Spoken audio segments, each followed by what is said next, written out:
You see me? Me love my food and my ketchup run the flavor in so many ways. Miss Power, I want to turn up your food, sir. My secret ingredients, just to make the ketchup run the flavor. Richer, thicker, and more affordable. You have a ketchup. Here YouTube family, the Maverick in the space one more time, and nothing change. Still the best and most credible opinion. Still fair and fearless analysis. And of course, the nation was gripped by the Joel and Silvera sentencing hearing today.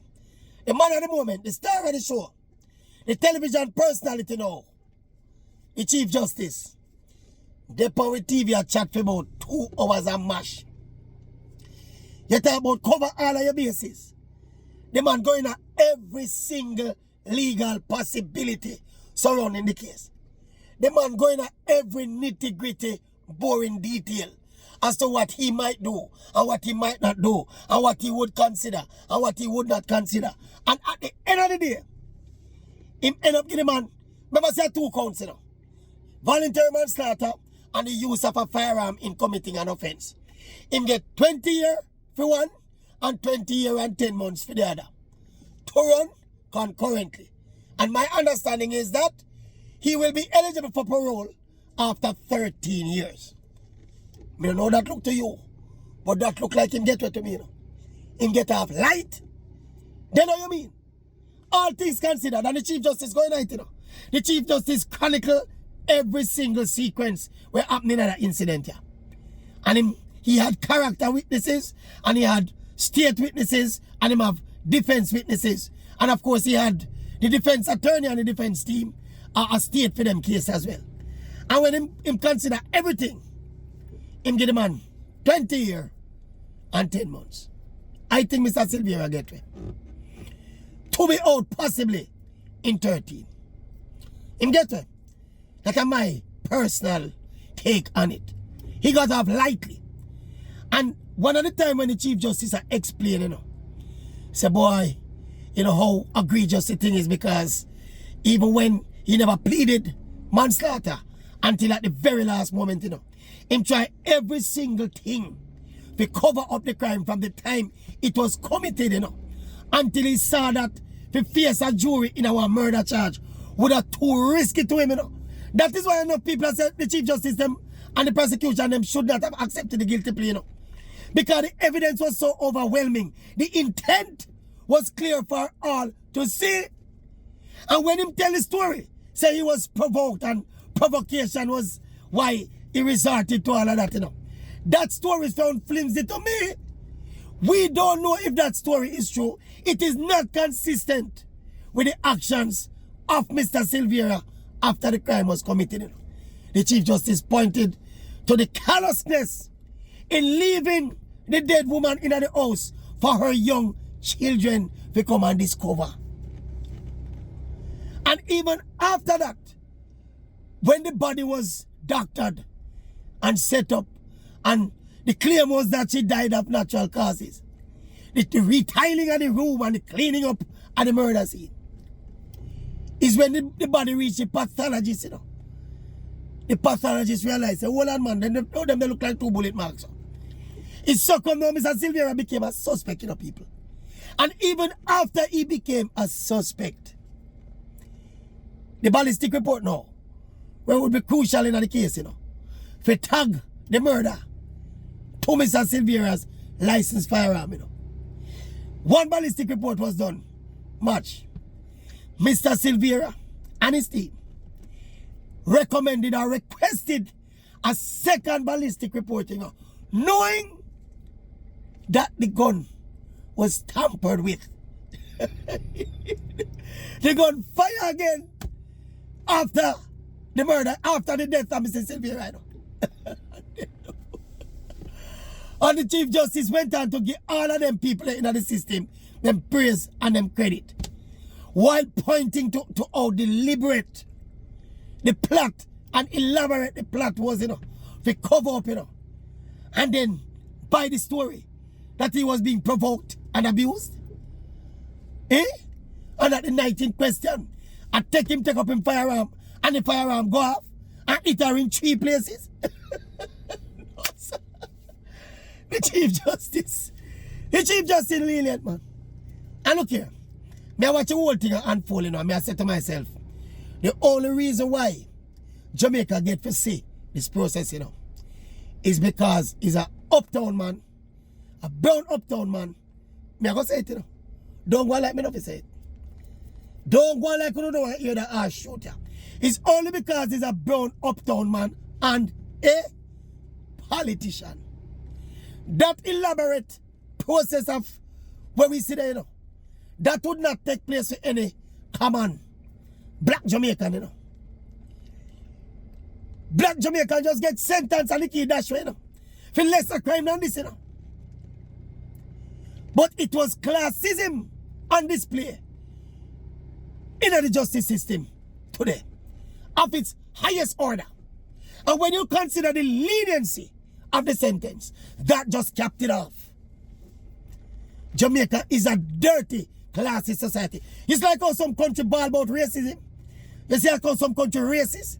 I just some Jamaica brawlingly classist. And this is another perfect case in point. When you look at the long, elaborate thing and oh, the Chief Justice have to explain why am I going to make the decision and explain this and explain that. And even mention how Mr. Silvera offered great service to the country.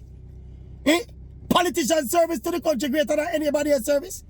It's greater than any doctor or any nurse or any policeman service? No, but because he's a politician, we feel for them service is of some higher calling. It is not.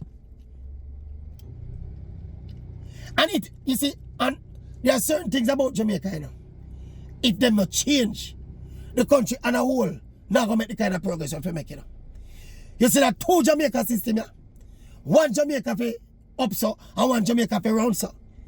If that not change, we are gonna always have an underbelly. Where at some point, you know, don't watch the pretty talk and the bossy talk and everything hunky dory, you know. There's an underbelly of Jamaican. Let's see what going on, you know. And see the double standard and the hypocrisy, you know. If this was a little dirty foot black boy from somewhere, do the exact precise thing to him wife in a Jamaica, and that evidence come out, first things first, they would have go for murder. They would have go for murder, and they would have go for either well, them not man in Jamaica again, but they would have go for murder aggressively, and they would have go for a life sentence for him. But you know why them take the plea there? Because of one of them, and he's a politician. That is why them take the guilty manslaughter plea there. So don't make it be lost on us. This important thing about what unfolded, you know, today, you know. That double standard and that classism. Mr. Silvera, how much now? 50, what? About 54? So it could be out in another 12 years. By the time I'm 65, 67, 68. And when wife then? When wife then? Man say wife used to nag him about money. Eh? Which man not get nagged by money by the woman? Every man get nagged about money. Eh? When you make him case about provocation, say the woman used to nag him about money and about him child were drowned. Eh? Anyway, it is what it is, you know. You see the legal luminaries them, the lawyer them and the students them, they will enjoy this, you know. Because it was a master class in showcasing his legal mind and his sharpness. And me have admired that for real. But me just think, in that legal brilliance, me think there was a lack of conviction as to whether how wrong what Mr. Silvera did was. And that's why I think there was a lack of conviction. At some point when I give the pros and cons of the case, you know, you get the impression that he was coming down on one side or the other of how bad this crime was, and how egregious it was, and how deliberate it was, and how much intent was involved. Like how most Jamaicans look on it and see it. We see it, you know. All of the circumstances involved. All of the covering up and the late manslaughter plea. Everybody else see it. Except, obviously, I want to tell you, I think Mr. Silvera defense team see it as well. That is why they go for the manslaughter plea. And the prosecution and the DPP office buy it. They buy it. And the man get off. Easy. Anyway. Best and most credible opinion, you know, still brought to you by, you know, one and only Carl's tomato ketchup. That not change. See it here. Boom. You see me? Me love my food and my ketchup run the flavor in so many ways. Miss Power, I want to turn up your food, sir. My secret ingredients, Charles tomato ketchup, run the flavor. Richer, thicker, and more affordable. You don't have a ketchup. Drop the comments in the comment section and tell me what you think about the Maverick thing. What you think about the 20 years and 10 months. Tell me what you think. 20 years per one count, 20 years and 10 months per the other for run concurrently. You think Mrs. Silvera life was worth only that?